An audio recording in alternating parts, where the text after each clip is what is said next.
Est-ce que le monde est vraiment en train de changer? Est-ce que les gens sont en train d'apprendre à s'entraider, à cuisiner seuls, à se divertir seuls, à surtout cesser leurs activités et à réaliser leurs privilèges? Allô? Hey, je suis vraiment proche. Hey, j'espère que vous allez bien. Genre, j'espère vraiment que vous allez bien. Ma ligne éditoriale de YouTube est pas mal en train de changer, en tout cas dans la dernière semaine. Mes plans sont pas tout à fait les mêmes. Mes 3 prochaines vidéos, c'était supposé être avec du monde ou à l'extérieur, comme cercle de femmes avec 4 femmes, des quiz avec des invités, ou même j'étais supposée faire une vidéo dans les friperies en me promenant dans les friperies. Et puisque Monsieur Papa Legault nous dit de ne pas se déplacer, de ne pas se réunir, ben moi je l'écoute et vous devriez en faire de même. Ceci étant dit, ce que j'ai à vous proposer aujourd'hui est un petit peu différent d'habitude. La semaine passée, je suis allée avec des amis dans un refuge pour 2 nuits dans le fin fond de Charlevoix. Là, ça semble bizarre que je me sois réunie avec des amis, mais c'était vraiment 2 jours avant que les mesures soient demandées à la population de ne pas se réunir. Donc, pourquoi je décide de vous montrer ça ou de vous parler de ça aujourd'hui? 1, pour vous rappeler à quoi ça ressemble vraiment dehors. 2, parce que vu que c'est un endroit sans eau, sans électricité, sans réseau, ça nous a fait réaliser, en fait, ça nous fait réaliser ce genre d'endroit-là, à quel point on en consomme de l'eau, de l'électricité, des ressources, puis qu'au final, dans la vie, tant que t'as de l'eau, et même là, ça peut être de la neige que tu fais bouillir, et que t'as de la bouffe, et un foyer pour te réchauffer et de la compagnie, t'as pas vraiment besoin de d'autres choses. Là, je dis ça, puis il faut dire que c'est vraiment un privilège de pouvoir se rendre dans ce type de refuge-là. Mais je trouve que ce genre d'image-là, un peu de type survivalisme, moi, ça me détend. Pas parce que éventuellement on va devoir se battre pour l'eau puis pour la bouffe, je pense pas qu'on va se rendre là. Mais c'est aussi pour montrer que présentement, si on n'a pas exactement l'aliment qu'on veut, si on sort de notre routine, ben c'est pas si grave parce qu'on peut toujours trouver un moyen de s'arranger. Là, je dis ça, puis il y a plein de gens qui sont seuls et qui peuvent pas avoir de la compagnie. Moi, je suis chanceuse, j'habite avec mon chum, fait qu'on est juste poignés ensemble pour 2 semaines. Donc, les gens qui sont seuls, prenez connaissance des ressources qui s'offrent à vous pour contrer cette solitude-là. FaceTimer des amis. Il y a plein de choses en ligne qui se passent en ce moment. Puis l'Internet est vraiment un beau vecteur là, de communauté. Je sais pas si ça se dit en ce moment. D'ailleurs, si vous voulez pas trop consommer de GES avec votre Internet, je vous propose ma vidéo sur cette astuce pour limiter notre empreinte carbone sur le web que j'ai fait fin janvier. C'est parti! Donc, en fait, le refuge était à 4 km au moins dans le fin fond des bois. Donc, il fallait partir du stationnement en raquette, puis braver la tempête qui avait lieu ce jour-là dans Charlevoix. Comme vous voyez, le chemin était super joli pour s'y rendre, même si on voyait pas grand-chose. Vous voyez, là, on commence à arriver à la cabane peut-être 2 heures plus tard. C'était assez long avec la tempête.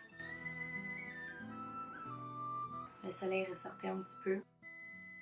C'était vraiment une belle cabane en bois, comme vous pouvez voir. On en a profité pour observer la nature, pour cueillir un peu de lichen qui était par terre. Évidemment, je n'ai rien arraché des arbres. Juste cueillir du sapin, faire des infusions. En fait, c'est faux, j'ai fait aucune infusion parce qu'on a manqué d'eau. Je bois tellement d'eau. Juste de regarder la tempête dehors de la mezzanine, ça suffisait. Mais sinon, on en a aussi profité pour faire des excursions. C'était assez difficile là, parce qu'il y avait énormément de neige.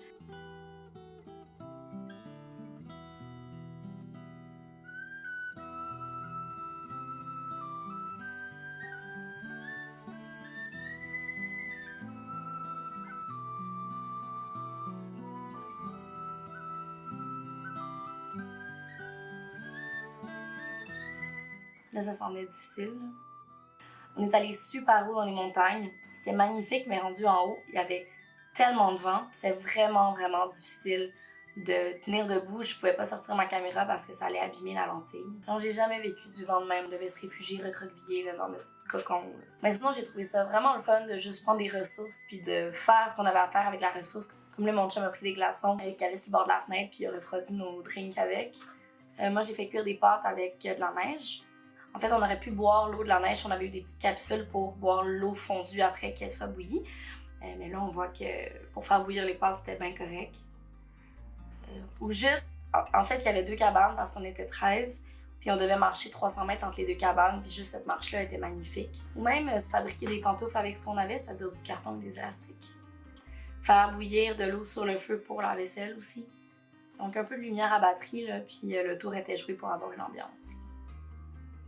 Puis ben c'est pas mal ça, on a fait notre 4 km en moins de temps cette fois-ci parce qu'il n'y avait pas de tempête. Puis on est retourné à Montréal dans le brouhaha où on a découvert que tout était fermé, que les bars étaient fermés et qu'on ne pouvait plus vraiment rien faire. Pour terminer, j'aurais une petite parenthèse à faire sur le lien entre le coronavirus et l'environnement. Les scientifiques peuvent pas prouver que le réchauffement climatique a accéléré ou aggravé la propagation du virus, mais il y a quelques théories d'experts, et je laisse les sources en description, que certains virus comme le coronavirus sont des virus animaux qui normalement n'étaient pas supposés arriver à l'humain, mais qui sont arrivés entre autres à cause de la déforestation. Vu qu'on s'aventure dans des forêts qui étaient autrefois inaccessibles, on augmente la surface d'échange entre nous et le monde sauvage, les animaux sauvages. Il faut dire qu'à Wuhan, qui est la région chinoise où est démarré le virus, on vendait des animaux sauvages dans un marché et c'est là que les premières personnes ont contracté le virus. Donc, notre commercialisation des animaux, notre façon de les voir comme un élément mercantile a certainement aggravé la situation. Sinon, on pense aussi que les pluies, les inondations et le réchauffement climatique pourraient jouer un rôle dans la diffusion de ces nouvelles pandémies maintenant, en fait. Mais bon, ce qu'il faut vraiment retenir selon moi, c'est que le ralentissement des activités humaines a transformé certaines villes autrefois beaucoup trop polluées, même pour voir le ciel. Si on pense juste à la Chine, depuis janvier, avec la cessation, l'arrêt des activités des usines, on peut enfin voir le ciel. On pense à Venise, les eaux sont devenues claires maintenant que les paquebots et les touristes sont hors champ. Les Italiens peuvent voir de leur balcon les poissons qui nagent dans l'eau parce que l'eau est vraiment claire. Il y a des oiseaux qui venaient jamais avant qui viennent maintenant. Il y a des dauphins qui sont en Sardaigne. Donc, loin de moi l'idée de me réjouir du virus, mais il faut quand même souligner les quelques conséquences positives. Mais encore une fois, l'Italie, elle vit un vrai cauchemar. Là, on s'entend qu'elle préférait beaucoup ne pas voir les poissons dans l'eau, mais continuer à vivre normalement. Avec les morts qui s'accumulent, ça a vraiment l'air d'être un calvaire. Mais je me dis, c'est comme si la nature avait voulu nous transmettre un message via un animal pour nous obliger à ralentir parce qu'autrement, on l'aurait jamais fait. Oui, les activités économiques vont recommencer d'ici un temps indéterminé, mais peut-être que les gens vont réaliser qu'il y a des belles choses à ralentir au quotidien, que ce soit s'informer, que ce soit avoir du temps pour lire enfin, que ce soit pouvoir voir le ciel bleu. Et oui, il va y avoir une récession économique, mais je pense que les gens qui s'entraident en ce moment, ça montre qu'on est peut-être plus débrouillard que ce qu'on peut penser. Ceci étant dit, chaque jour depuis 2-3 jours, je poste sur Instagram chaque jour une habitude écologique à prendre en ces temps de quarantaine. Je sais pas quel jour je vais publier cette vidéo, mais si vous allez sur mon Instagram, il y a un highlight complet avec tous mes trucs, astuces, habitudes à prendre. Il y a vraiment plein de choses différentes. Sinon, moi, je dis d'encourager vos commerces locaux. Si vous avez des choses à acheter, allez pas sur Amazon commander des cadeaux pour votre grand-mère pour souligner Pâques, pour souligner sa fête puisque vous pouvez pas l'avoir. Allez sur des sites de PME québécoises. Même si la plupart des boutiques ont fermé leurs portes, il y a beaucoup de ces PME-là, de ces commerces-là qui livrent maintenant et certains livrent même gratuitement pour continuer à survivre et à joindre les deux bouts. Donc, je vous conseille d'aller voir Belle et Rebelle, la boutique Arleca. Il y a plein de boucles d'oreilles le fun, que ce soit Well Done Jewelry, Lily and Troto. Il y a Femme Fleur qui avait fait une tonne de savon pour la vente marché Etsy.